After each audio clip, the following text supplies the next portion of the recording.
పప్పు చెక్కలకి బియ్యం పిండి, ఒక చెంబుడు పిండికి చెంబుడు నీళ్ళు, పచ్చెనగపప్పు పెసరపప్పు నానబెట్టుకోవాలి ఒక 1 అవర్. చెంబుకి ఫుల్గా వేసిన మళ్ళీ ఒక అరచెంబు ఎక్స్ట్రా వేసాం. చాలా గుల్లగా బాగా వస్తాయి అన్నమాట ఇదే కొలతలతో వేసుకుంటే. ఉప్పు, పచ్చిమిర్చి, జీలకర్ర, కరివేపాకు, అల్లం వెల్లిపాయ పేస్ట్ ఇవన్నీ కూడా వాటర్లో మరగాలి. కరివేపాకు, పచ్చిమిర్చి, జీలకర్ర మిక్సీ పట్టుకోవాలి. వాటర్ మరుగుతున్నాయి కదా, పప్పులు వేసేసుకోవాలి. పెసరపప్పు, పచ్చెనగపప్పు 1 అవర్ నానింది కదా, అది వాటర్లో వేసేసుకొని కొంచెం మరిగాక తర్వాత తగినంత సాల్ట్, రుచికి సరిపడా. కలర్ కావాలనుకుంటే కొంచెం పసుపు వేసుకోవచ్చు. పేస్ట్ ఇది ఎల్లుల్లిపాయ, అల్లం వెల్లుల్లి పేస్ట్, కరివేపాకు, జీలకర్ర, పచ్చిమిర్చి ఇది కొంచెం మరిగిపోతుంది కదా, ఈసారి పిండి వేసేసుకోవాలి. ఆ పేస్ట్లు వేసేసుకొని అన్నీ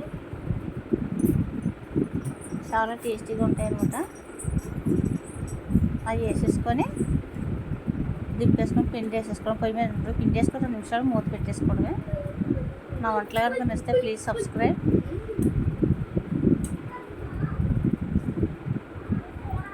మరిగాక 2 నిమిషాలు మరగనివ్వాలి కాసేపు.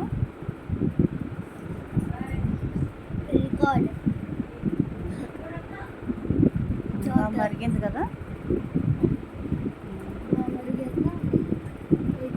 పిండి వేసేసుకోవాలి.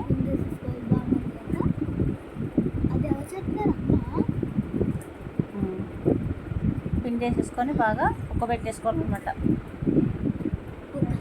ఉక్కబెట్టాలి అంటే అలా పెట్టేసి స్టవ్ ఆఫ్ చేసేసుకొని 2 మినిట్స్ అలా కరెక్ట్గా ఒకటే వేసుకోవాలి వాటర్. అప్పుడు మనకి గట్టిగా బాగా పిండికి బాగా కరెక్ట్గా వస్తుంది అనమాట. కారం కూడా కావాలితే వేసుకోవచ్చు, మనకు ఆప్షనల్ అది. పచ్చిమిర్చి బదులు అదే ప్లేస్లో కారం వేసుకోవచ్చు. కలర్ పసుపు కూడా వేసుకోవచ్చు.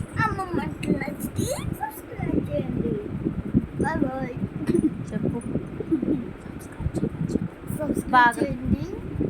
బాగా కలాలి పిండి.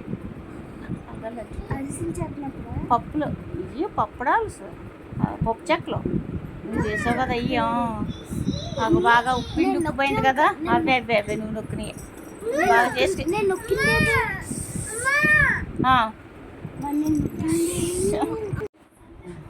పిండి అంతా అలా తీసుకొని ఉక్కబెట్టేసుకున్నాం కదా, బాగా మెదపాలన్నమాట. బాగా మెదుపుకొని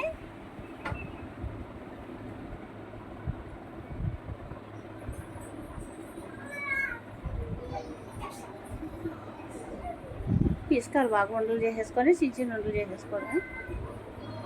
కొంచెం తడి చేసుకొని తడి క్లాత్ అని కప్పుకోవచ్చు పైన.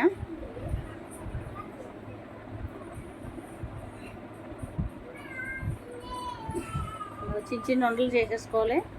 ఈ సైజు ఉండలు చేసుకుంటే మనకి బాగా వస్తుంది అనమాట. ఇలా నొక్కేసుకోవడమే. 2 వేసి పెట్టుకోవచ్చు, 1 వేసి పెట్టుకోవచ్చు. మేము 3 పెట్టేసి చేసేస్తున్నారు. చాలా గుళ్ళగా చాలా బాగా వచ్చాయి. ఆయిల్ మాత్రం అసలు పీల్చుకోదు. చాలా ఈజీగా వచ్చేస్తాయి. కవర్ పెట్టుకొని దాని మీద నొక్కేది ఉంటేనే, అలా నొక్కేది లేకపోతే పేపర్ కూడా పెట్టుకొని చేసుకోవచ్చు.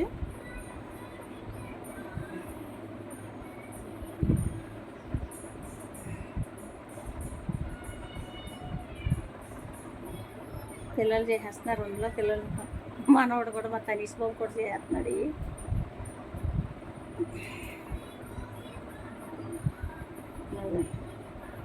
చాలా ఈజీగా వచ్చేస్తున్నాయి కదా. అలా దాని మీద ఒకటి కూడా వేసేసుకోవచ్చు. బాగా ఈజీగా వచ్చేస్తాయి అన్నమాట. అన్నీ అయిపోయినాయి కదా, అన్నీ చేసేసుకొని పక్కన పెట్టేసుకొని మనం వేపేసుకోవచ్చు. 1 కేజీ పిండి ఉంటుంది. ఇది కేజీ పిండి కలిపాము. ఒక డబ్బా అయినాయి అనమాట. మా బుజ్జిగాడు చేసేస్తున్నాడు, ఈ తనీష్ బాబు చేసేస్తున్నాడు. చూడండి ఎంత బాగా చేసేస్తున్నాడు. నొక్కేస్తున్నాడు అనమాట. అందులో పెట్టి నొక్కేస్తున్నాడు. హాలిడేస్ కదా, ఉన్నారు ఇంట్లోనే. మా మనవడు అనమాట వాడు.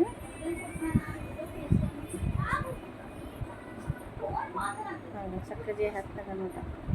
చేసి ఇచ్చేసాడు పాపం, చాలా మట్టుకు చేసాడు వాడే, వంటలు చేసేసాడు, తర్వాత నొక్కేస్తున్నాడు.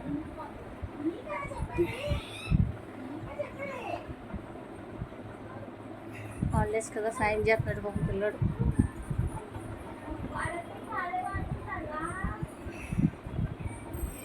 బాగా తుండ్రడ్డు చేస్తున్నాడు వాడు.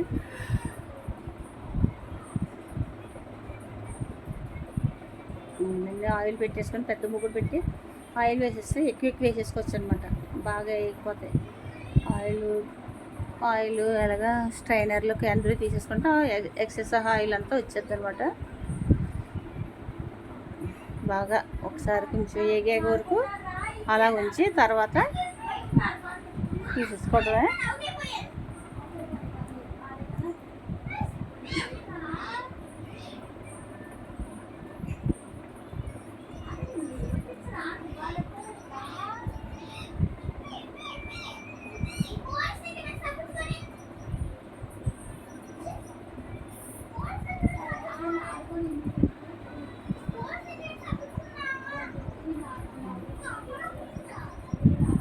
చక్కగా వేగిపోతున్నాయి కదా, వేగే వరకు వేసే టైం పడుతుంది. ఫస్ట్ వేసింది అది బాగా చూసారా, మరీ రంగు వచ్చేకూడదు, ఏ మాత్రం రంగు సరిపోతాయి మనకి క్రిస్పీగా రావడానికి.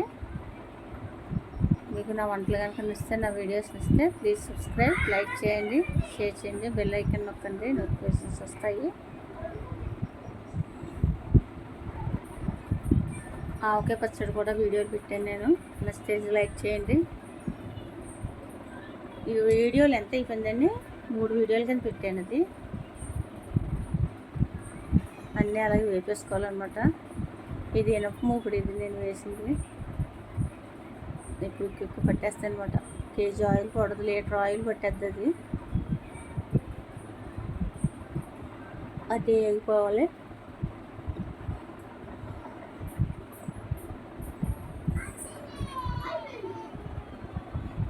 చూసారు ఎంత బాగున్నాయో, డబ్బా నిండా డబ్బాడు వచ్చినాయి. ప్లీజ్ సబ్స్క్రైబ్, షేర్ చేయండి, లైక్ చేయండి. Thank you.